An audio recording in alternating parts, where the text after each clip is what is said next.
Hello, lovely people. I welcome you once again to Bright and Clara's channel. Thank you all for clicking. This is episode 26 on the Empires Project. Alright, so in this video, we're going to see the perimeter fence wall, the digging of the perimeter fence wall, and then also we're going to see the slab formation for the front and the back patio. Alright, so in your view, it's a 3D representation of the 4-bedroom house.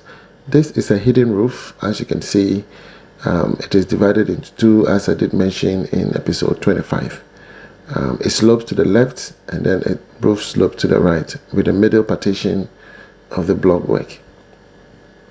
Alright, so this is precisely Afienya. A very beautiful community. The last time I visited in September, I indicated that we cleared this entire area so we can do a laterite filling. I look as though that when there's a heavy downpour, the water usually gathers here, and so there's some amount of water still in the ground. You can see that effect on the fence wall. Okay, there's a capillary action taking effect on the fence wall. So Madam Bridget was given money to be able to clear that portion of the land. This is the front view of the property. Okay, so we were clearing it and then also to make way for the demarcation for the perimeter fence wall. Yes, and so we'll be giving you updates in all those areas. Usually perimeter fence wall are the last things I do after my construction of the main house. And this perimeter fence wall, we use 6 inches solid blocks. Usually most people use 5 inches for their fence wall, but I have always used 6 inches because I'm looking for a certain quality. Okay, even those fence wall adjacent to our client property, they use 5 inches. Okay, but we are going to use 6 inches for our fence wall. Okay, so the demarcation between our client and that of the brothers property have been indicated, and so they're going to indicate the demarcation lines and then also start the digging with the backhoe. So like I said, we use 6 inches for our fence wall, and it's a quarry dust solid block. We use DPM, we use waterproof chemical, and then we use the bitumen waterproof coating as well. So it is very important that all this put together may make the fence wall estimate just a little bit on the higher side because of the bitumen, the DPM, and the waterproof chemical. Okay, these 3 items has actually come to change the narrative when it comes to putting up a fence wall. And then also number 4 on the list will be which type of fence wall are you putting up? Are you putting up a fence without pillars, or you're putting up a fence that comes with pillars?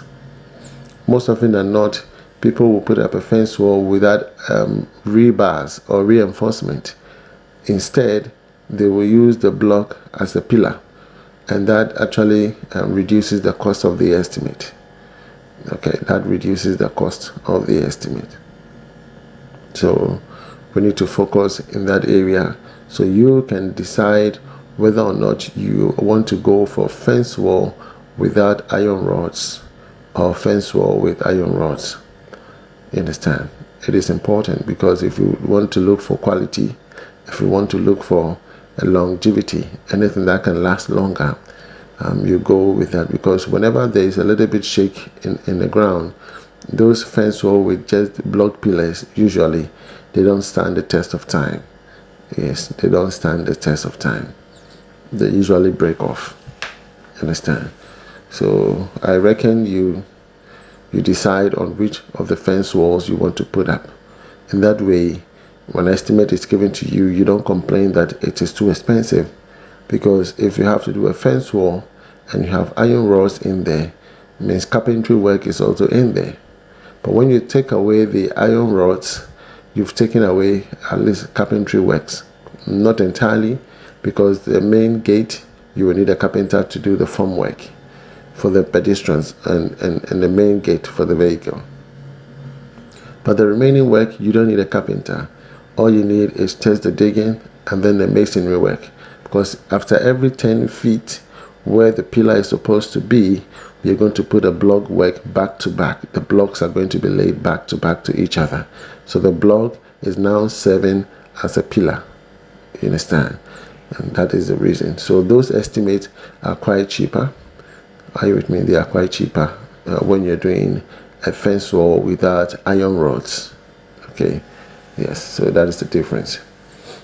So you can see that so far so good. This is the plot belonging to the brother of our client. Okay, he will be on this particular area. I love the demarcation in this particular area, this community. The plots have been demarcated properly with the roads, the main road and service road, making it easy to, to commune from plot to plot. Very easy. In certain areas, to move from one property to the other side, you have to go a long distance. But in this area, it will be demarcated properly, and I must commend whoever is responsible for that. They've really done a good job. So the only issue here is the how do you call it, the mending of the road. That is the only issue I did mention.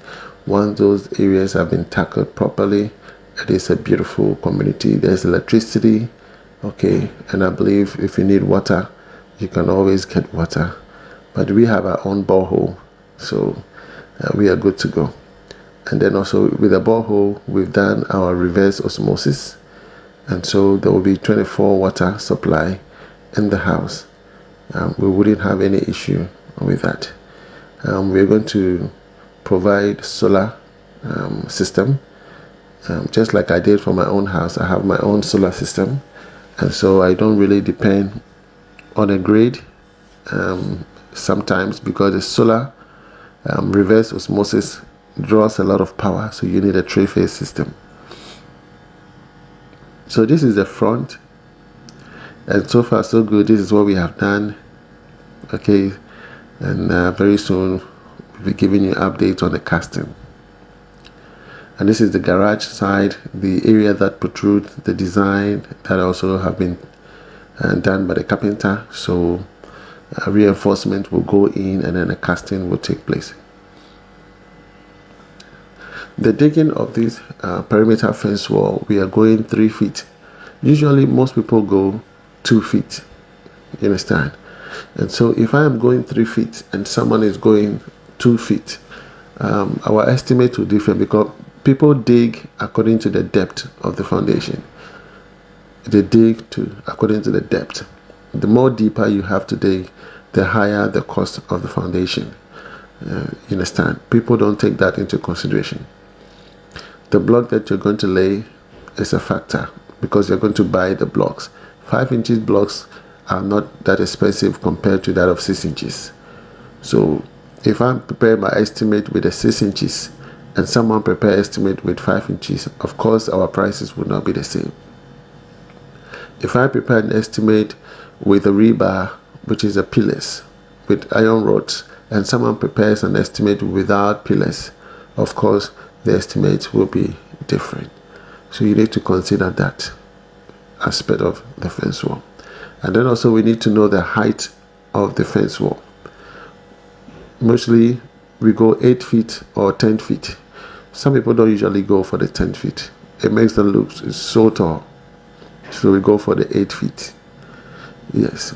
In certain areas we can go 10 feet from the back side, and then at the front we come to 8 feet. Because of the designs that you're going to have in those areas, we normally go 8 feet. So here we're going 3 feet for the perimeter fence wall. Yes, and that is just the same as that of the main house foundation. Going 3 feet gives it more stamina. In terms of any issue, your fence wall will still be standing. Now with the 3 feet, the reinforcements will now be 6 inches on the columns. That means 3 feet 6 inches. Just like we putting up the main house, we do the same thing for the fence wall. It is important that money has been invested. Here you can see a little bit of water due to the plateau or the nature of the land. So usually when it rains, you have water sitting here for a long time. You have water sitting here for a long time. So it is good that we take the initiative now, put up the fence wall before the next downpour comes in. And you can see water is coming out from the ground. And we need to get a pumping machine to scoop the water out. Okay, we need to dislodge all this water. So it is something we take key interest in, to making sure that the property of the client stand firm and nothing happens thereafter. I am so happy and glad that at least I have been able to come into the YouTube space within the shortest possible time, and this is the number of people I've been able to help. Imagine I wasn't there. Just imagine. And all of us who are building for other people, imagine we weren't there. All these people would have been stuck, and they would have to come home and look for people to build. Whether or not it would have been successful, nobody knows. But we are here and we are all helping, and I'm so grateful. Yes, I am so grateful. So this is what we have done. This is a slab on top of the front patio, and then we have the back front and back patio.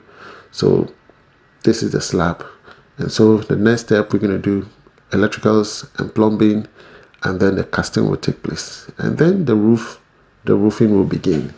So we almost get into the end of the phase 1 of the project. It looks amazing though. It looks amazing. The gutters on the left done.